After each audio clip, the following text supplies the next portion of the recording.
In the same way, the salasil, the spiritual chains, this is their style as well, that they adjust to accommodate the need of that time. In one age, the Qadiriya Silsila, the Qadiriya spiritual chain was more powerful and famous, and if you went in that time around the world, you'd hear Qadiriya Silsila, Qadiriya Silsila. The Qadiriya teachers were teaching tasawwuf. Remember, as I said, the objective of the salasil, the spiritual orders, is to rectify human beings. They don't teach magic or new deen or bid'ah or innovation. No, rather the objective is to teach tasawwuf. And just like the tasawwuf is spiritual cleansing, purification of the soul. And as time is going further away from the Prophet ﷺ, we have new spiritual diseases and problems in society. Allah subhanahu wa ta'ala, through the salasil, through the spiritual orders and chains, Allah ta'ala has given tariqah and method so we can rectify ourselves and improve ourselves as human beings. Now let's take Europe.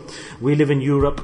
Physically, there are a lot of different illnesses. We have flu epidemics, and flu doesn't go away. We have to keep the handkerchief in our pockets, we have to eat the allergy tablets, and I have to eat these. But if we go to our countries where we came from, there's dust and wind is blowing with the dust into our mouths, into our noses and faces, but it doesn't have any effect. So in the same way, the spiritual diseases in this region are different. And the style of sinning in the Western Hemisphere is different because shaitan is Western.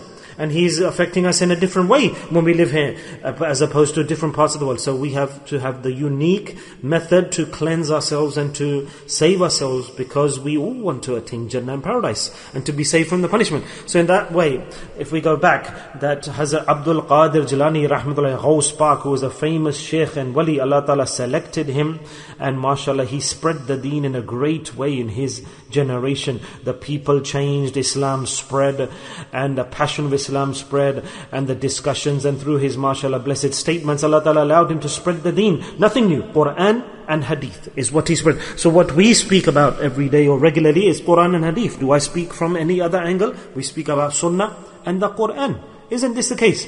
So this is what the deen is. So the same thing, the Qadiriya Silsila, when it was spreading the deen and the disease and spiritual illnesses and problems and sins of that time, Allah subhanahu wa ta'ala guided Hazrat Abdul Qadir Jilani, inspired him to teach the deen in a unique way in that day and age for those people, for their need. So Allah Ta'ala himself gave him that direction, that this time, this decade or this age, you need to call the people, gather them, give them islah, rectify them through the teaching of tasawwuf, which cleans and purifies. So mashallah, when he started in Bukhara, what was his name? It was Hazrat Bahauddin Rahmatullah. Hazrat Bahauddin Rahmatullah. Now what did Hazrat Bahauddin do? Subhanallah. This silsila came in this way. The silsila Naqshbandia, he closed his door, his hujra, his prayer room. He was a pious person and he was upright. He worshipped, did a lot of worship, spent his time in devotion, meditation. He closed his door, he fell into prostration. He said, Allah, I will not get up except for salah.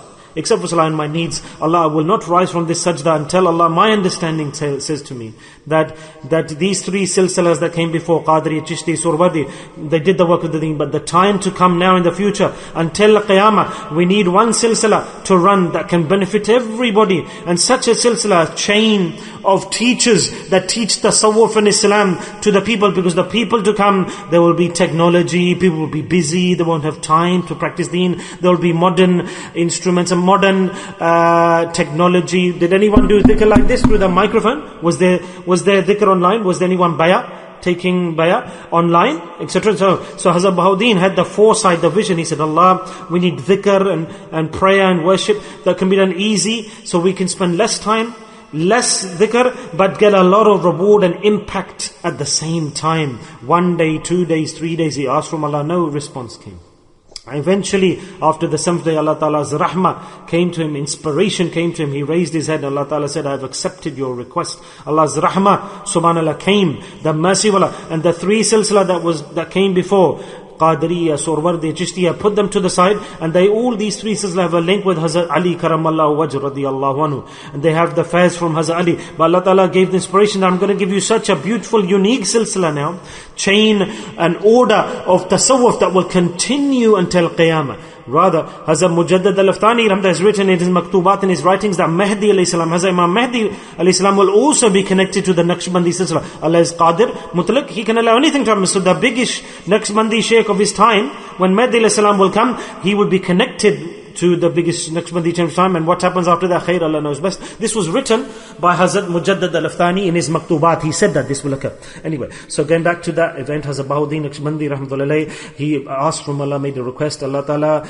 gave the mercy, Allah Ta'ala gave the inspiration that this silsila of yours will spread, and that when the Shaykh, he gives the dhikr, the name of Allah is imprinted onto the heart of the student. Allah Ta'ala said this is why the name was given Naqshbandi. Naqsh, the name of Allah is imprinted onto the heart. And Allah Ta'ala gave a shortcut method. Allah Ta'ala said that I don't want the people of the world in this day and age who are busy, who are working, employees, somebody's flying in the air in a plane, somebody's sailing by ship, occupations, careers, professions, business, employment. So Allah Ta'ala wants that the Muslimin of today are busy in the world, but at the same time remembering Allah. Solid Muslims, robust Muslims, firm iman, wherever they go in the world, they live in the dunya, work and live and eat in the dunya, but they detach themselves from the dunya as well. And the people of the world will be surprised and happy to see this, that they're living the life as a Muslim. There's no haram, unlawfulness, no sin, and their hearts are sincere and pure. That while they're working, they bow their heads and they start to remember Allah, and they reach to Allah. This is the Naqshbandi Silsila. If you want to be a true Naqshbandi and follow in the footsteps of Hazrat Bahauddin Naqshband, who gave the teaching, so Allah gave a unique, true Silsila, a new spiritual order,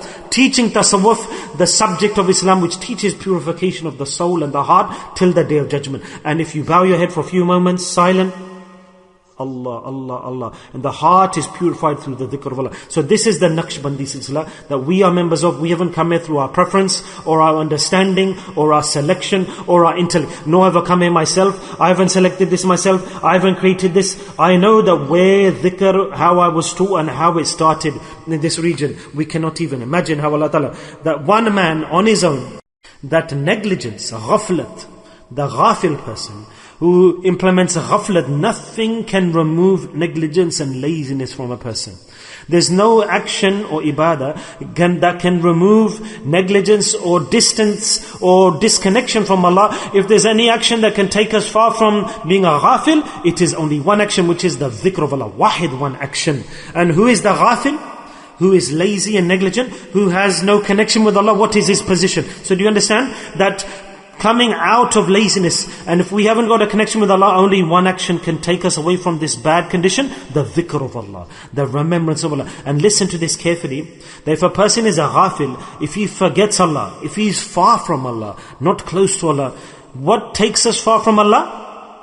What takes us far from Allah? And what will bring us back? The dhikr of Allah will bring us back close to Allah. And how dirty is ghaflat, negligence is such an impure thing. Then listen carefully, that let's look towards the generation today, and let's look towards myself, that to be a ghafil is so bad, that Allah Ta'ala says that even the period of time akin to the blinking of the eyelid, the flash of lightning, the blinking of an eyelid, if I for that split second of time am negligent and not connected to Allah, and I'm not remembering Allah for even that small period of time, the blinking of the eyelid, then to compensate for that, even if after that the rest of my life I try to make effort to compensate for that loss of time, I cannot compensate for that loss. Because Allah Ta'ala said that you don't know, O my creation, that if you are the ghafil and you forget me for that split second, you don't know what you have lost. Allah Ta'ala said, I don't even want that my creation, the human being, is a ghafil, that he forgets me even for that period of time, which is the flash of light, which is the blinking of the eyelid. The blinking of our eyelashes. And look at the hal of ourselves today, our condition. Because this is linked to the akhirah. It was on the day of judgment, in the hereafter, Allah Ta'ala will account for every second. For every second, now who was a ghafil? Who was distant from me? Who wasn't close to me? Allah will ask, who was the ghafil? Who didn't remember me? And he'll say, Allah, just for a few moments I didn't remember you. Allah said, I didn't even want you to forget me for the blinking of an eyelid second. And then he'll say, Allah, there was no preparation, there was no sources for me, no resources for me that I could go and join somewhere and remember you. Allah Ta'ala said, no, I prepared for you. I sent you guidance. The means were there and you didn't take them. What was that? The dhikr of Allah. So powerful, high impact. Look, Hazrat Bahauddin Naqshbandi Rahmatullah said, I asked Allah for this silsila, and I know that those people who will come into my silsila, into my chain of teachers, will not remain ghafil. They cannot. How did he prepare? What did he ask from Allah? What did Allah Ta'ala give to the Muslimin? That individual who in the morning steadfastly, consistently remembers Allah, in the Naqshbandi according to the Naqshbandi teaching of dhikr, with the Naqshbandi asbaq, the Naqshbandi prescription of how, which recitation to do, which kalima to recite, how much to do and what to do. I'm speaking because this is the surgery of Hazrat Bahauddin Naqshbandi Rahmatullah. We are sitting his murids, his students, from his chain of teachers, from his teaching. So any student who gets associated with a Naqshbandi teacher, whose chain of teachers goes back to Hazrat Bahauddin Naqshbandi, whoever associates himself becomes a student of this silsila. Morning and evening he does dhikr regularly. In the morning and the evening he does dhikr according to the teaching of his sheikh, regularly, steadfastly. Then Hazrat Bahauddin Naqshbandi stated that in the eyes of Allah he will not be ghafil, lazy, he will rise as a believer.